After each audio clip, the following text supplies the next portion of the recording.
Welcome, everybody. We'll be starting in a few minutes.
Welcome to those who've just joined. People are still arriving, so we're going to give people a couple more minutes to join us.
Welcome, everybody. If you've just joined us, we'll be starting in 1 minute.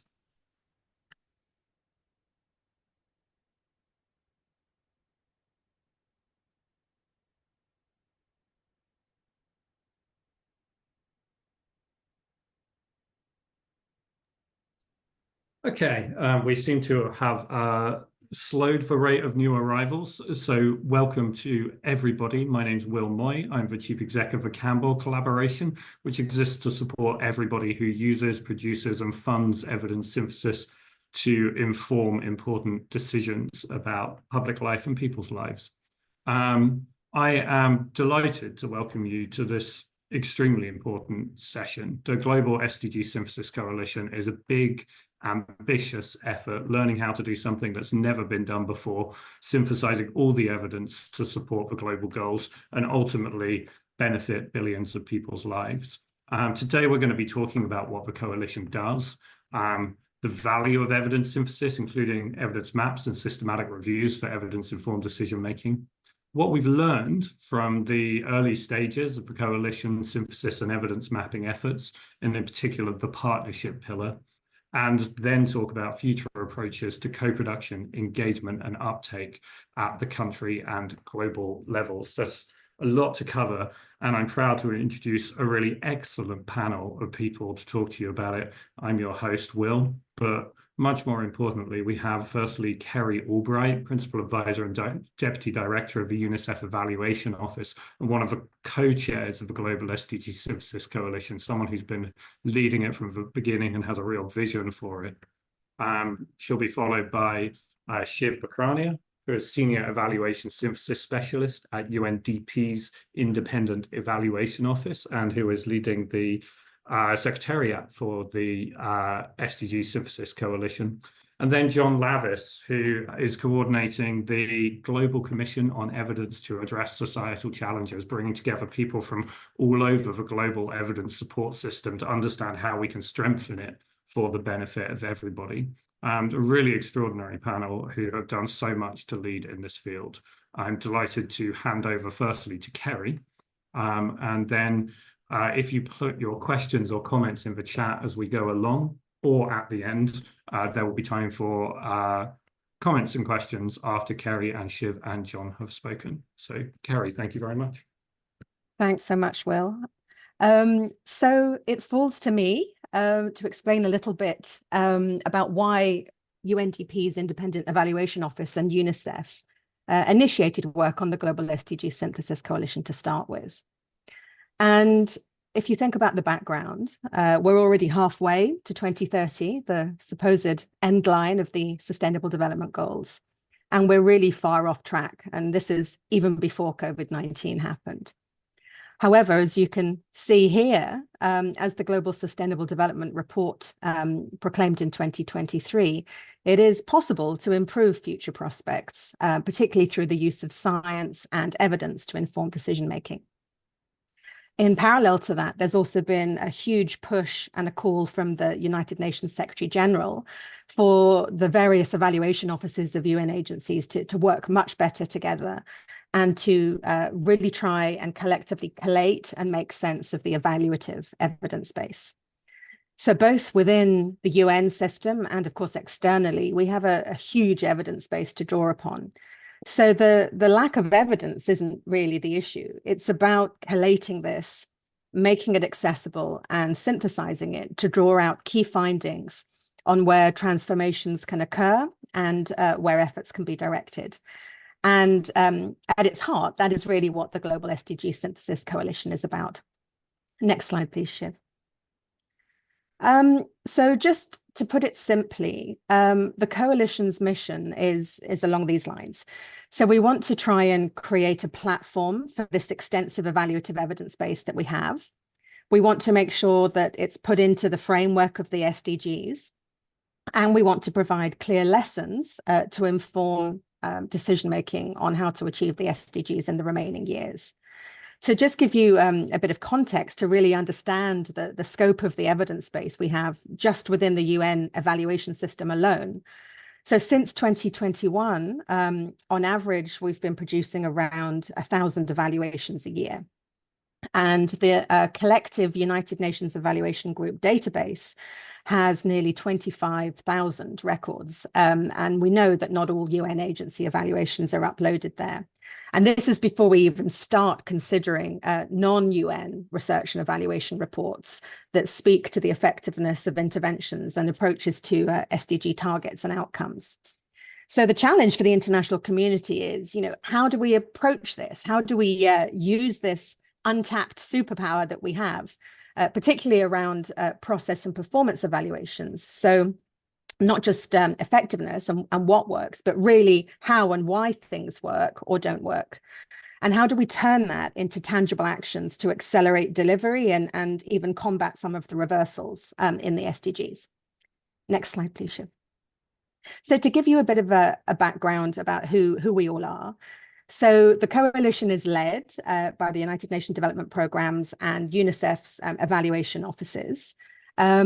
We're currently comprised of 46 UN agencies, but also multiple member states and other civil society and private sector entities.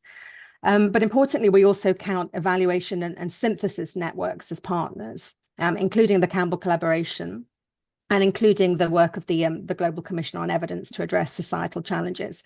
And Will and John here representing those groups are part of the coalition's transitional leadership group, as well as the newly formed United Nations system-wide development group evaluation office, Andrea Cook, who also forms part of this group. And this smaller group is really sort of helping us to think through how the coalition can evolve in the next stage of our thinking. And there are far too many sort of UN agencies involved to actually list or show here in full, but you can see on the slide some of the co-chairs of the various management groups per pillar, and I'll explain the pillar system in a minute. Some of these partners have contributed financially, but all of them have contributed in kind across the work of the coalition. And amongst the member states that we've got involved, Canada has been particularly supportive, but also including Spain, Ireland, Malawi, Panama, and multiple others. Next slide, please, Shiv. So I mentioned that I would talk a little bit about the pillars. For those who haven't come across the work of the Global SDG Synthesis Coalition before, it's arranged or organized around these 5 SDG pillars. All SDGs fit under each of these. So partnerships, planet, peace, people, and prosperity. And why did we structure it around the pillars? Really a feeling that kind of focusing on these 5 pillars is really important to recognize the multidimensionality of sustainable development and the interlinkages between those various SDGs. I mean, we all know that SDGs are interlinked intuitively. So progress on one target may act as an accelerator for another target. But we, at the same time, also recognize that there are trade-offs between progress in one area, which may have detrimental downstream effects on another area. So conceptually, the pillars really encourage us to think in a systems and integrative, systematic and harmonized way. Also cutting across all of these pillars are these SDG principles of universality and leave no one behind. There's a very strong sort of equity lens throughout all of it. And so whilst the pillars allow the different partners of the coalition to coalesce around their particular thematic area of interest, it's also, you can see, it's almost like a mini coalition underneath the broader umbrella around each of these thematic goals or pillars. When we first started the coalition in 2021, the original intention had been to do a sort of large synthesis, a mega synthesis for each of these pillars in its entirety. But the new strategy, which John Lavis will talk a little bit more about in a little while going forward, has really been recognizing that going broad and shallow isn't the most beneficial. And so really the plan has evolved to undertake several more syntheses in each pillar that are much narrower in scope and that focus on specific accelerated topics or themes.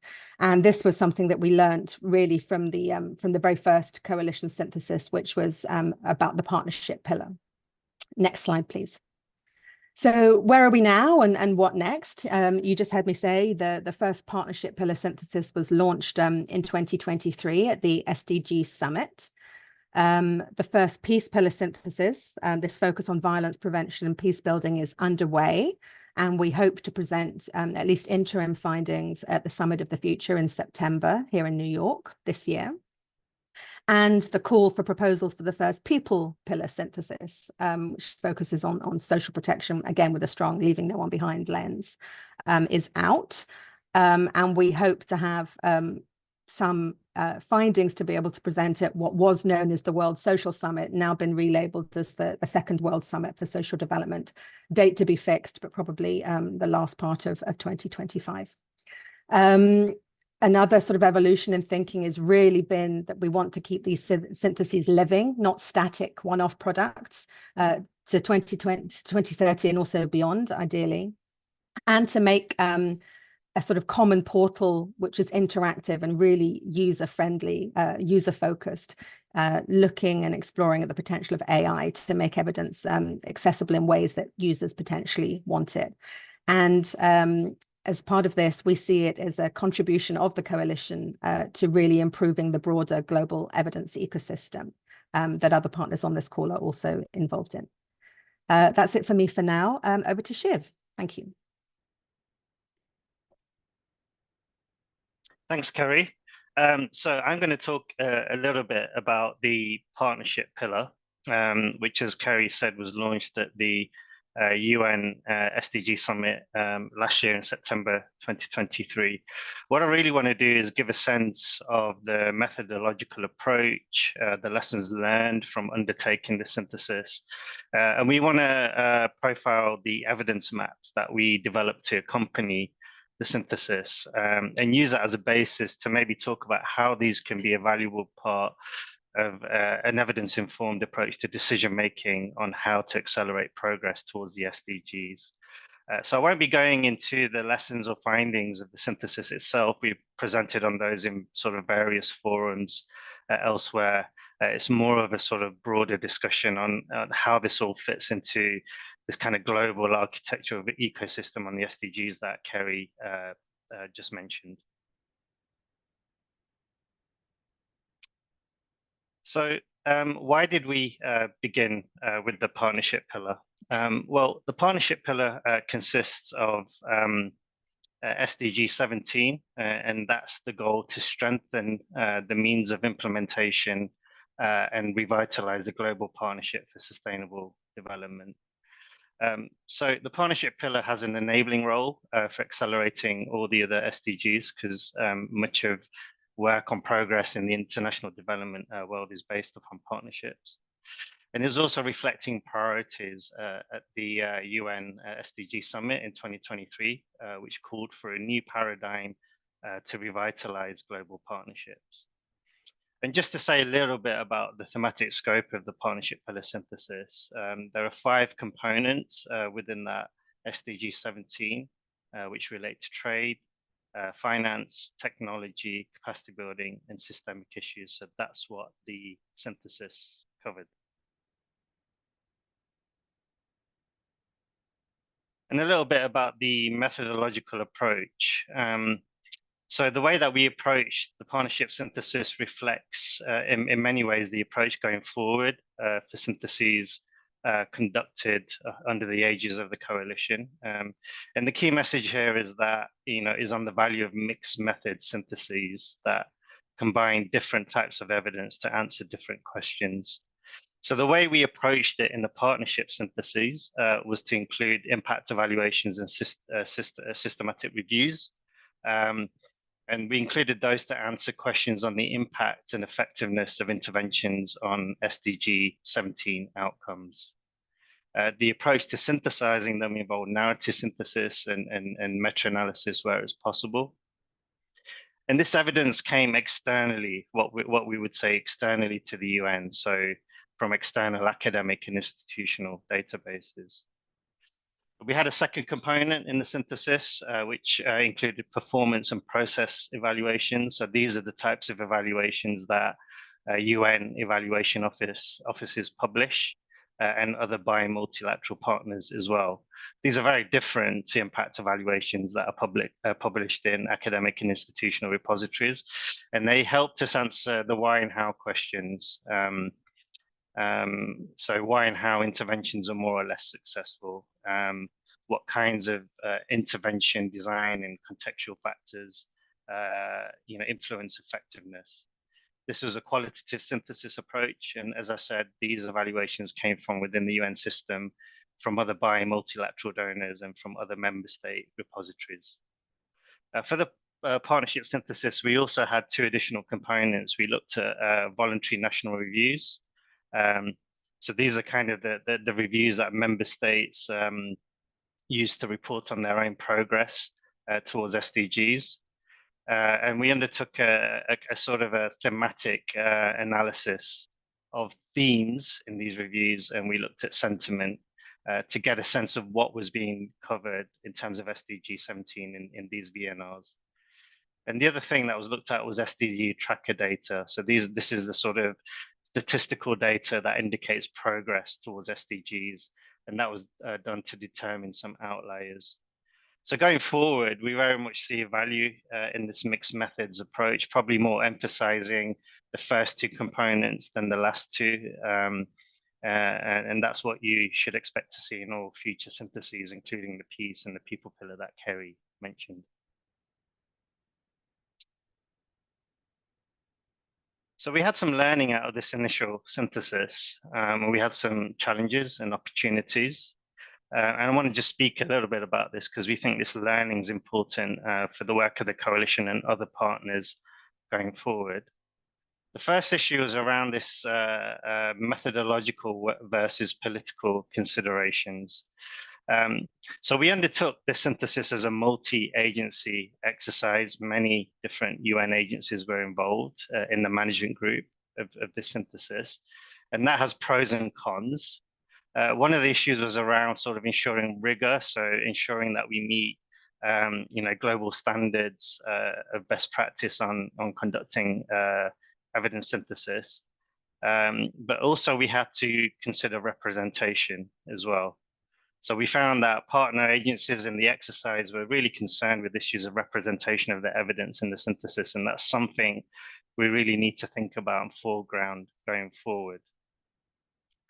And then there are benefits and some impacts on the process from this being a multi-agency exercise. So, you know, the one thing I want to emphasize here is that we weren't undertaking the synthesis in an academic bubble. It was in a policy context with a number of different stakeholders. The benefit of that is that we have this sort of reach that we get through the different stakeholders involved.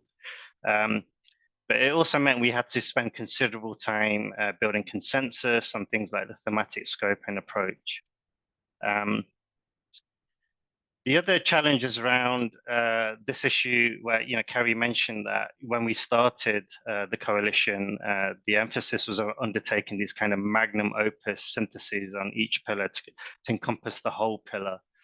After undertaking the partnership synthesis, which is very broad in scope, one of the key things that came out is that obviously a smaller scope and a more narrowly defined synthesis would lead to more actionable and useful lessons at different levels.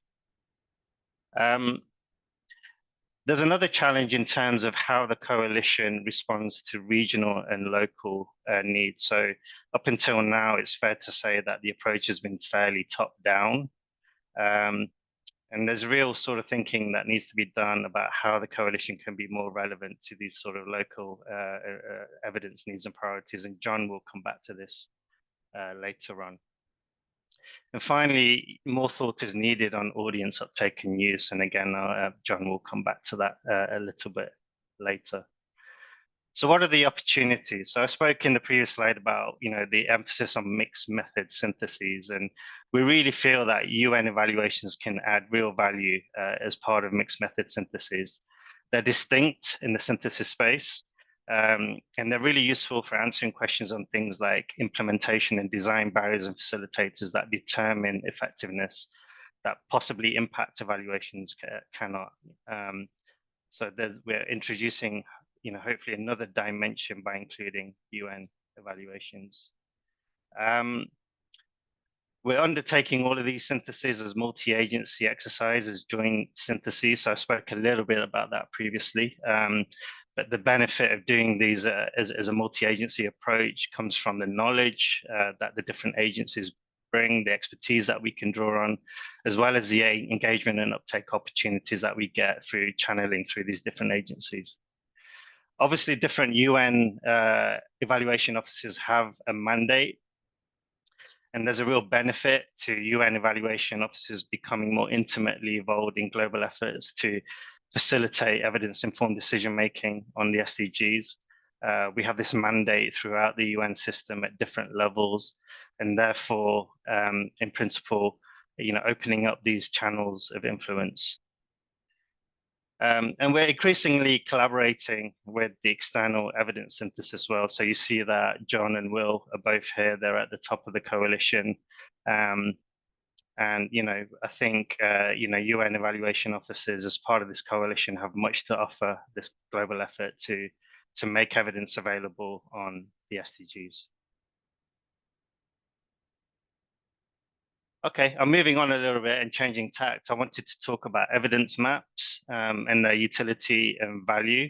I will be just showing the evidence maps that we developed for the partnerships pillar synthesis. But before I do that, I just wanted to talk a little bit about their potential value and utility.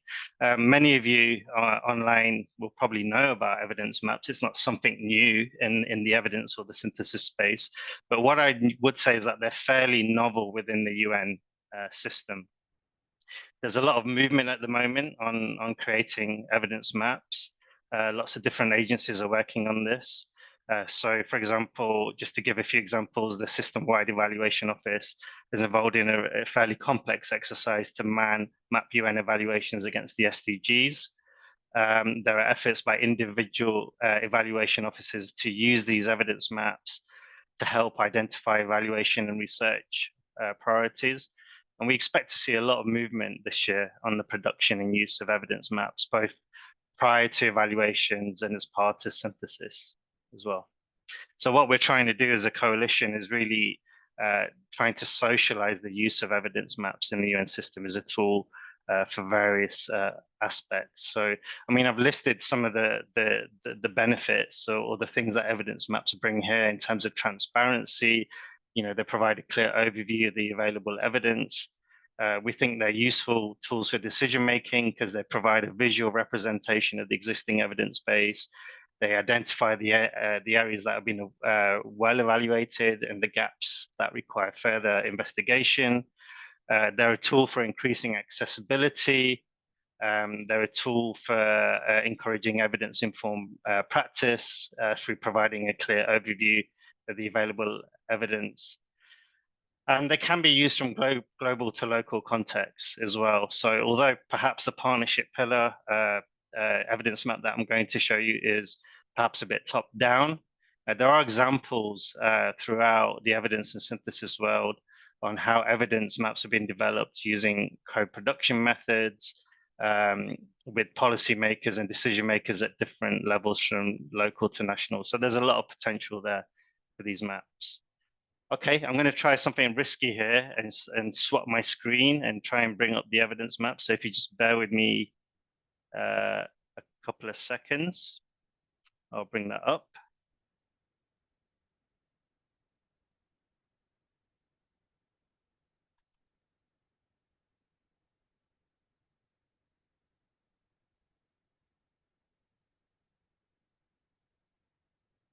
Okay, hopefully you can see my screen. Please wave at me if you can, or give me a thumbs up. So I just wanted to show you the Global SDG Synthesis Coalition homepage. So this is where you can access all the information on the coalition, on the different pillars, their status, and where the different syntheses are. You can access the evidence maps through resources by clicking on evidence and gap maps. And as you see, we have different pages for all of the different pillars. We actually produced two evidence maps for the partnership pillar, and that reflects the different evidence components that we included. So we've developed one map for the impact evaluations and another map for the sort of process and performance evaluations, so the UN type evaluations. And the reason we did two different evidence maps is that these maps speak to different things and different parts of the evidence base. So let me just talk through that a little bit here.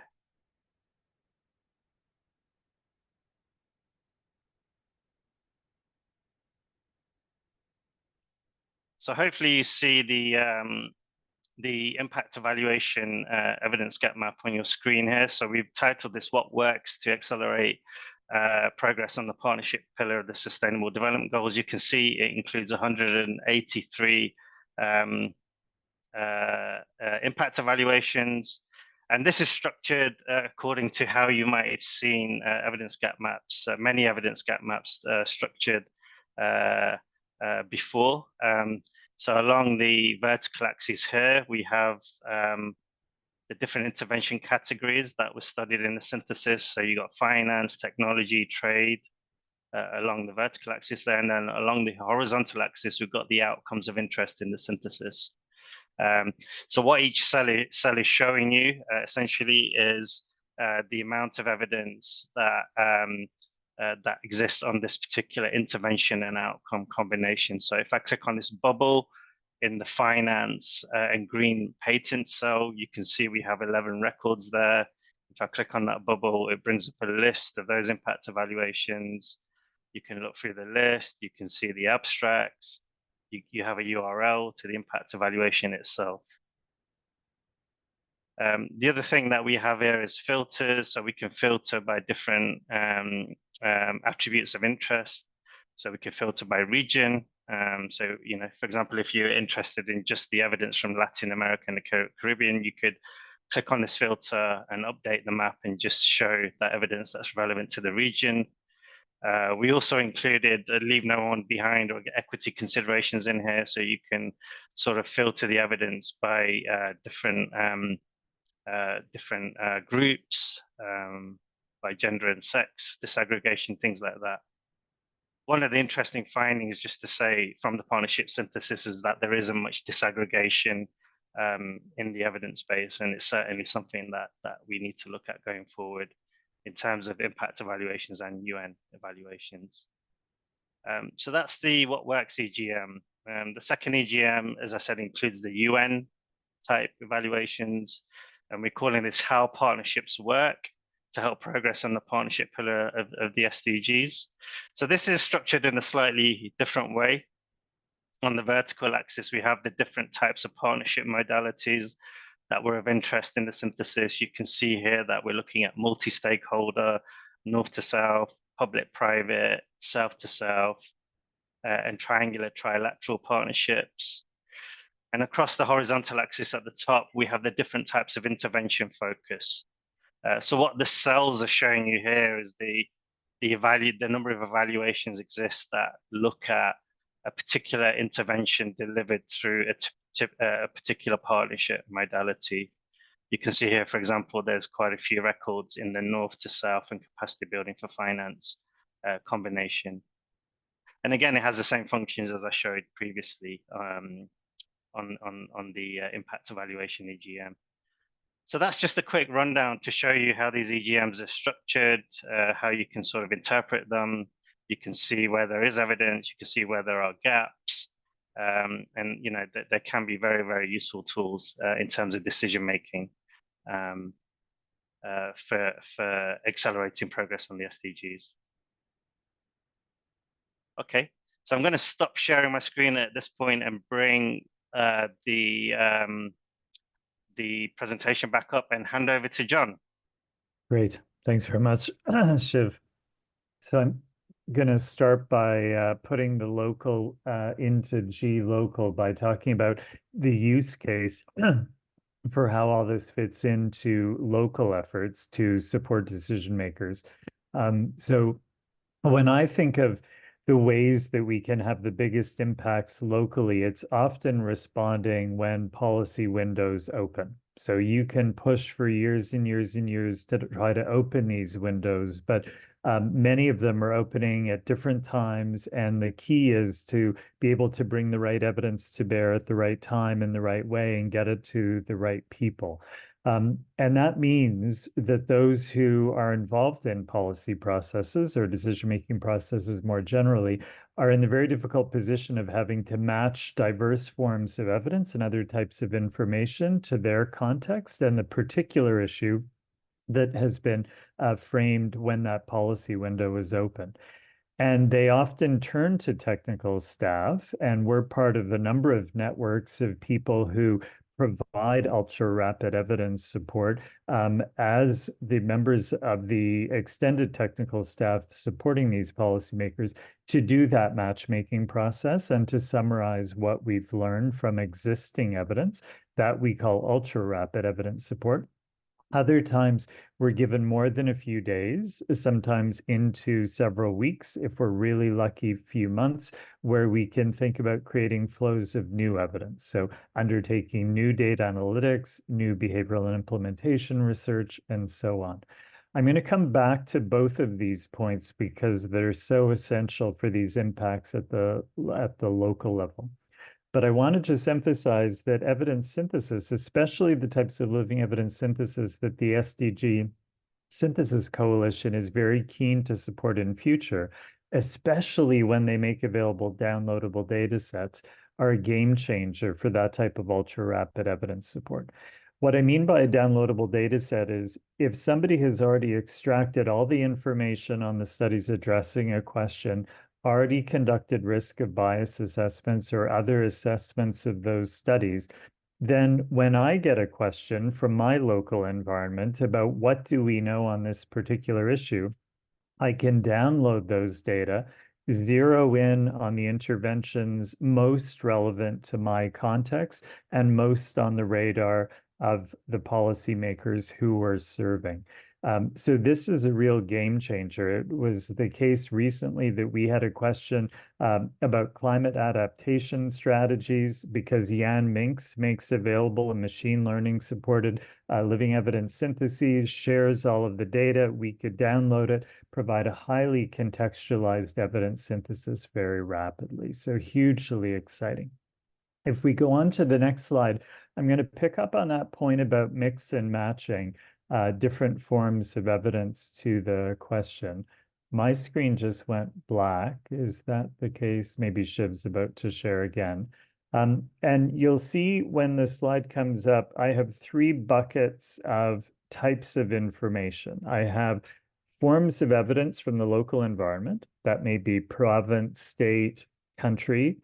Then I have the global evidence, and then I have a variety of other types of information, including other ways of knowing, like indigenous ways of knowing. Within the domestic evidence, I need to match the form of evidence to the question that's come in. Is it about what's the problem and its causes? Is it about which option should we pursue? Is it about how do we implement it successfully, to pick up on Laura's question in the chat box? Or is it about how we monitor and evaluate? So data analytics, very helpful at the front end for the problem workup, very helpful at the back end for the monitoring piece. Qualitative insights, very helpful at every step, because we want to hear from equity deserving groups, their experiences with problems, their experiences with options, their experiences with different implementation strategies.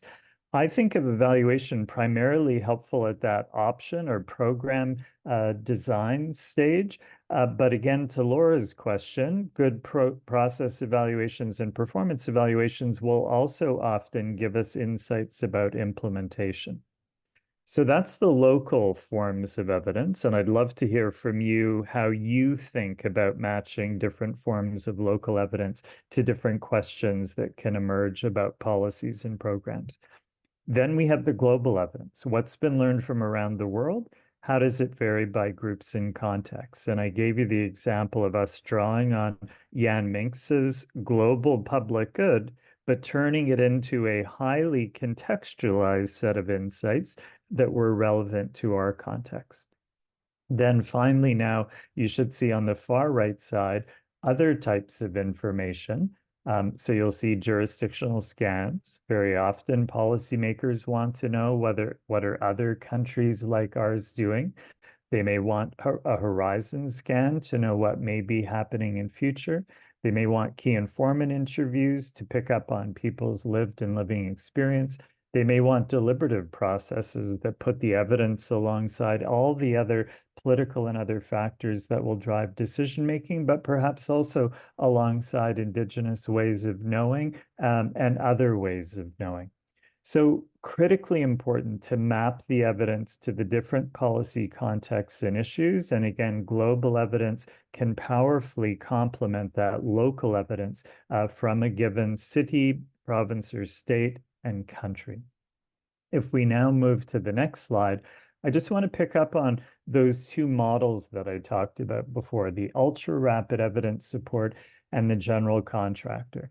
And the types of living evidence syntheses that the coalition is moving to support over time are particular game changers for this ultra-rapid evidence support, where we're asked to provide responses in 2 business days, 4 business days, being able to download those data, contextualize them to our context and issue, absolutely key. So we're relying on existing evidence.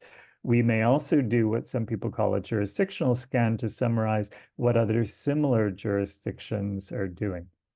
The general contractor model borrows a metaphor from the building area or renovations of things like kitchens, where you don't want to have deals with every trade, the data analytics trade, the qualitative insights trade, the evidence synthesis trade.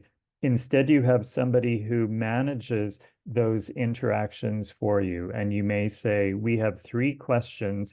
Could you create a new flow of data analytics, a new evaluation, and a new behavioral and implementation research study that can be done very, very rapidly? So again, these new emerging models of evidence support for decision-making at the local level, really inspiring, but really possible nowadays, especially the first of the 2 models, because of this evidence synthesis approach with downloadable data sets. If we go to my final slide, I just want to talk briefly about the use case at the global level. So although most of us are here for gLOCAL because of our passion for local impacts, but actors at the global level also play critically important roles. So UN agencies in particular, very involved in supporting national development agendas. And they do that in a variety of ways, but two ways that are particularly on my radar are normative guidance and technical assistance. And we really need those to be based on the best available evidence and to be subjected to independent evaluation and learning. And as Kerry has said, evidence synthesis, both of independent evaluations of the types that the independent evaluation offices do across the UN, and syntheses of the available scientific studies, again, we think can be a game changer for UN agencies, and especially for their work supporting member states. So they can now say, not just here's what we learned from this evaluation, but here's what we learned from evaluations done across the UN system.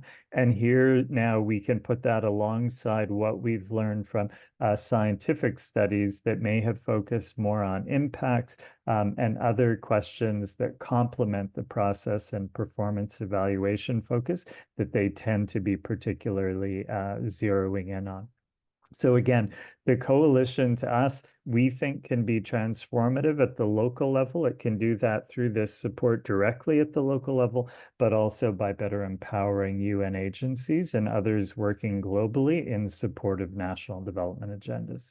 I'll turn it back to Will. The next slide is just a reminder of what we hope to cover in this session, with Kerry giving you a bit of a feel for the coalition, but also foreshadowing some of its future directions. Shiv giving you a bit of a feel for lessons learned from some of the early work on some of the pillars, and me pointing to this potential for local impacts, and in future, our very, very strong desire to have local involvement in shaping the priorities for these global public goods that are powerfully complementary to the local evidence that is used at the local level in day-to-day decision-making. So Will, over to you.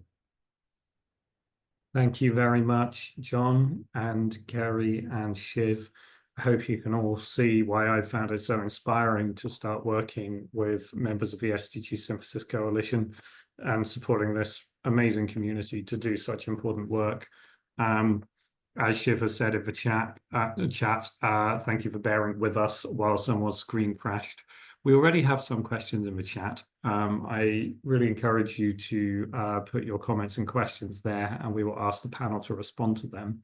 I think the panel can see the chat, so I'll invite them to pick up on anything they're particularly keen to comment on, but I'll also start from the top.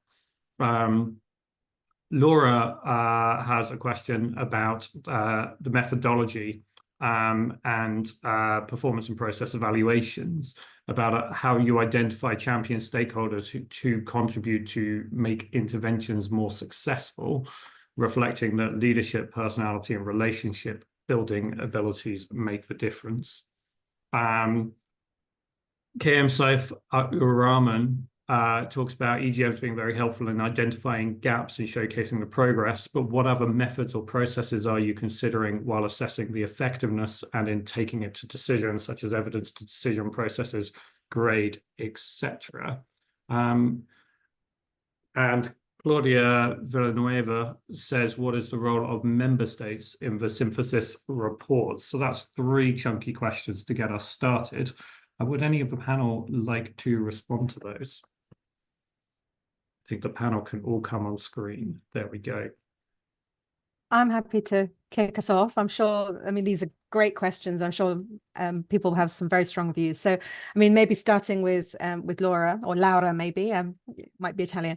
I couldn't agree more. I mean, I think this is so important, and this is really kind of at the heart of the sorts of evaluations that the UN system does, but also complementary work that is being produced by the likes of the Global Evidence Commission, looking at sort of national level diagnostics, really trying to understand the implementation context that we're trying to intervene in. So yes, of course, personalities, stakeholder relationships are a key part of understanding whether or not an intervention that works in one area will work in another context. But there are other things as well that come out of that, such as understanding the political context for some environmental interventions, understanding the agroecological context, looking at both HR issues, but also financing issues, and to see how that makes a difference in that particular context.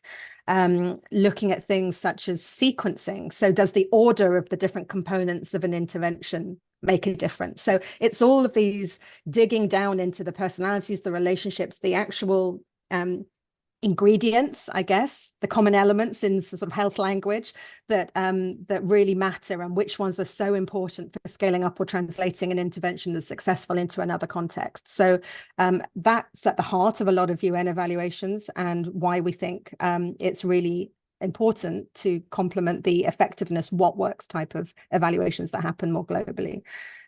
Maybe just to pick up quickly on Claudia's question, then I'll hand over to others. The role of member states. So they have a formal role, I think you know already, as part of our steering committee. So we have representatives who help us to think through and direct the future direction of the coalition, but also to identify political moments and opportunities for us to be able to feed evidence into. And then member states that are particularly interested also have sometimes joined our management groups, so they can get more involved in the nuts and bolts of commenting on the particular syntheses that are being produced, often from a political lens as much as a technical lens. But they don't get involved in evidence selection or generating the syntheses themselves. I mean, obviously that's a kind of independence thing. It's not that we're, particular member states are saying, don't forget my country or my country's evidence. I think that's something that we're looking at automatically. So there are different opportunities. And then some member states or political regional bodies have been really excited and asked for particular briefings and engagements around the evidence for their region as well. So a variety of ways. Great, thank you very much. Just to answer a question in the chat, of course, we will circulate slides, and I believe a video of this session will be available as well, because there was a lot of content there that people might want to go back to. Shiv, would you like to pick up on any of those questions? Yeah, thanks. So just Kerry spoke to Laura's question from a kind of general coalition point of view. And I just wanted to speak a little bit and reflect on some of the findings in the synthesis itself, because I think part of the question speaks to that. So, I mean, in terms of identifying champion stakeholders who contribute to interventions, to making interventions more successful, I think Laura's point is an important one.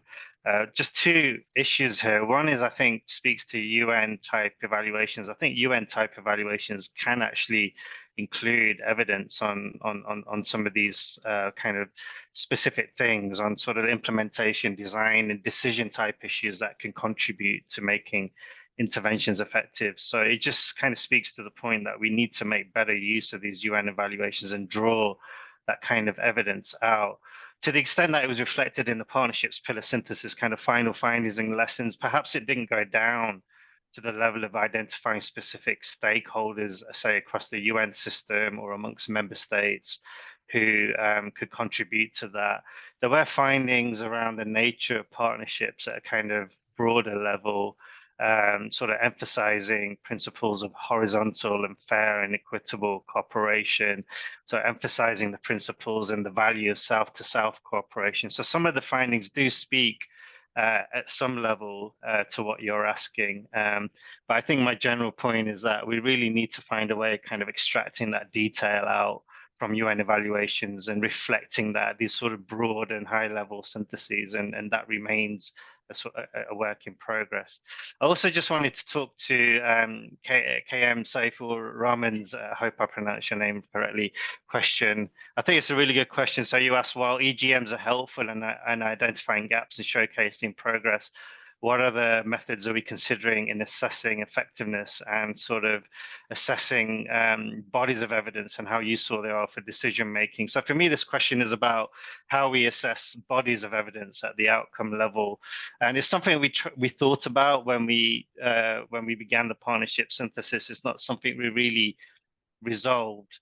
But when we're talking about making this evidence available, making sort of downloadable data sets from the synthesis available as part of this portal, I think part of that will have to be about, you know, what is the sort of strength of evidence and what are the strength of outcomes across bodies of evidence, so they can really sort of inform decision making, and policymakers and decision makers can kind of take a look at the evidence that's available and look at you know, what are the real kind of key kind of bodies of evidence or outcome areas that can act as a guideline for decision making. So it's something that we've been thinking about on the back burner, but we haven't got to resolving yet. I mean, one of the challenges is when we're thinking about approaches like GRADE or other sort of approaches to appraising bodies of evidence and the evidence synthesis as well, how do those apply to kind of UN type evaluations?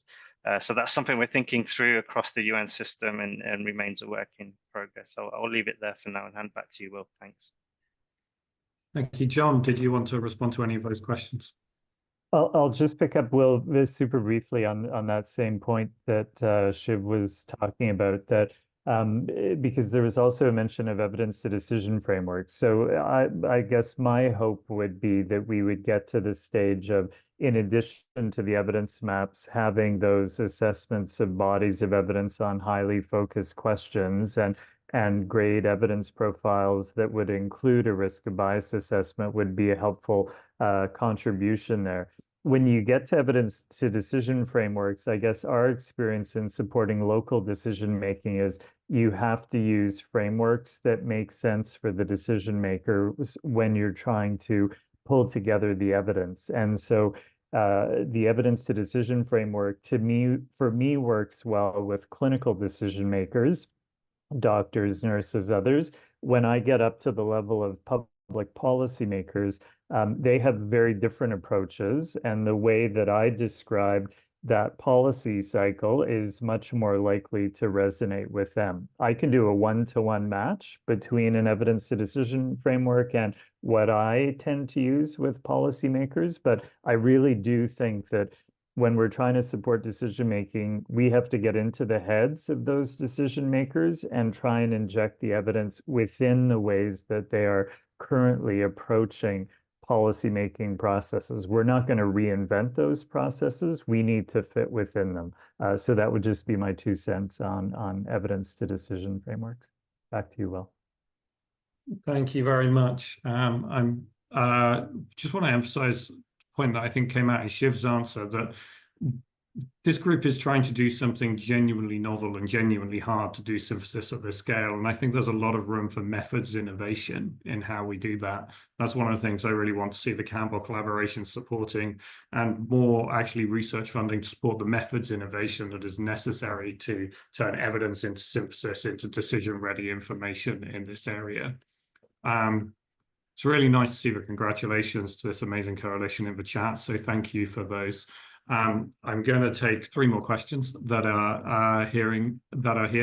The role of member states in synthesis reports has been talked about, sorry. In hindsight, anything you would have done differently for the partnership pillar work is perhaps an entirely separate seminar for another. I think one of the things already mentioned is just the sheer scale of trying to do a mega synthesis on one pillar. We're asked about the role of voluntary national reviews with member states self-reporting on how far they've fulfilled the SDGs and how that's impacted the synthesis coalition's work and how it could in the future.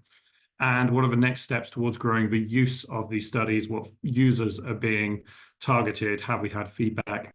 And so on. And how the private sector could do more of.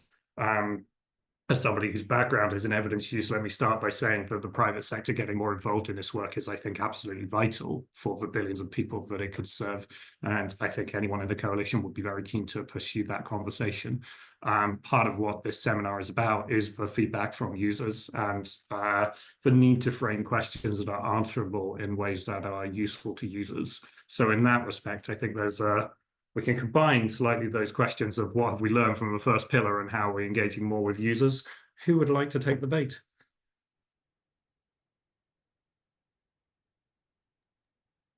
Go on, Shiv. Thank you very much. Yeah, I think I spoke about on the slide about what we learned from the partnership pillar more broadly. The key message is that I think these syntheses need to be more narrow and specific, right? Because the broader the scope, so if we're trying to cover a whole SDG or a whole pillar, some of these pillars include 5 SDGs. So the people, the planet, and prosperity pillar include, they all include 5 SDGs. So how do we undertake one synthesis that covers 5 SDGs? It's kind of maybe trying to achieve the impossible. So we've increasingly recognized that. And the way going forward is to sort of look at a series of syntheses in each pillar. So to identify particular accelerator actions or priorities and focus our syntheses on these real key priority questions. So hopefully by narrowing the scope and focusing on priority, we can ensure that the findings and the lessons are more relevant and more actionable. There might still be a further way to go, and that's where John's the content that John spoke about in terms of the global to the local levels comes in. So there's a real need to consider about how these syntheses at the global level sort of filter down to the local levels, and I think John spoke to that further. I mean, I don't think it's for the coalition to do all of that, but it's about how the coalition is aligned with other partners and important networks at different levels in order to help that. So it's part of sort of contributing to the broader ecosystem. I hope that answers that question. Well, if you don't mind, there's a question on VNRs, if that's okay. So there was a question on, VNRs, voluntary national reviews, help track progress and SDGs. How far has this information been included? So there was an analysis of VNRs in the partnership pillar synthesis. There was a sort of thematic analysis of themes to look at what was coming out of the VNRs, and that was really done to triangulate with evidence coming out of impact evaluations and UN evaluations. So here's the progress, here's the key themes that are coming out of member states self-reporting. How does that sort of compare against findings coming out of impact evaluations and UN evaluations? So that was the approach, and that's how the lessons have been formulated. That being said, I don't think we're going to be including VNRs going forward. I think what it's really important for the coalition to do is ensure that findings from the synthesis, so from these impact evaluations and UN evaluations on what works and how and why it may work, aligns with the data on progress towards SDGs. So that can align in different ways. We can look at what VNRs and progress data is saying and where progress needs to happen, and use those to help inform our priorities. And that after the synthesis stage, we can contextualize these findings in sort of things that are being reported in VNRs. Sorry, I took a bit long. I'll leave it there for now. Thank you. Thank you very much. Kerry and John, any answers to those questions or any final thoughts in our last few minutes? I mean, just quickly, I think to say in an answer to Anil's question about the lessons, I mean, you heard Shiv say in terms of the practicalities of the syntheses themselves. I think for me, what's really exciting is actually to see in this new expanded vision of the coalition, there's actually so much more that the coalition partners can do beyond just generating syntheses, including living syntheses. So I think, we're also trying to think through how we can use this sort of coalition to strengthen the use of evidence within our own UN agencies. We're thinking through how we can integrate synthesis within our existing national evaluation capacity development strategies. We're thinking through, there's a whole sort of lot of interest that's being triggered by the traditional sort of research synthesis communities and the UN evaluation communities, and thinking about, you heard some of us talk about it here, about methodological innovation, whether global standards that work for research synthesis also work for evaluation.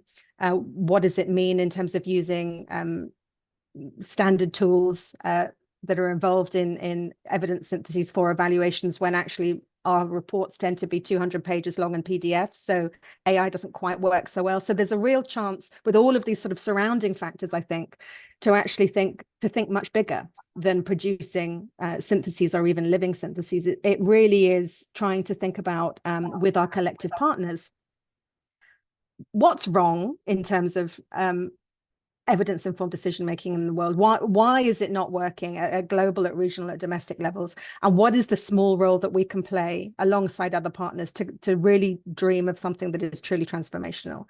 And so in a way, we're even more ambitious than we were originally. We're more realistic in terms of scope of the synthesis, but we're more ambitious in what the purpose of the coalition could be. And hence why you have this expanded leadership with some of the world's best thinkers, I think, that we've been lucky enough to attract to think about what this means in practice. Just quickly, because I know we're running out of time, Frederick, yes, Will called it completely right. We would love to talk to you. I think the private sector have been relatively quiet in the coalition so far, depending how you define private sector. We had some initial conversations with UN Global Compact, but I think particularly at the sort of local level, that would be really exciting. So get in touch with any one of us. Thanks, Will. Thank you very much. John, a final word from you to wrap up. Well, I just want to pick up on the transformational vision. I mean, we want as many wins as we can get in these coming years to help with SDG achievement, but I'm really excited about where I think we will be at 2030, which is whatever the global goals are called at that time. We have an evolving suite of living evidence syntheses that answer all the big questions being asked by local decision makers, and those insights can be served up in whatever way they want them. Best buys, tell me what we know about this broad approach, tell me what we know about this branded program. And I think we're trying to build the plane as we fly it, but I'm so excited about that destination that the plane is heading towards. So that's what gets me up in the morning and keeps me motivated every single day. Back to you, Will. I couldn't agree more, John. Thank you very much to Kerry, to Shiv, to John for such an interesting and inspiring presentation. And to emphasize that final question on what feedback have we had from users, more than any other, it's why wasn't this here before? If we had set this sustainable development goals with the benefit of this in the first place, we would be in such a better place right now. And the opportunity to do that in future is such a powerful one. So thank you to everyone who's working on that, everyone who's working with us on that. Please reach out to us if you have ways you could support the coalition or want to work with the coalition in future. Thank you to everyone who organized this, and have a good rest of your day. Thanks, everyone. Take care. Thank you. Bye-bye. Thanks. Bye.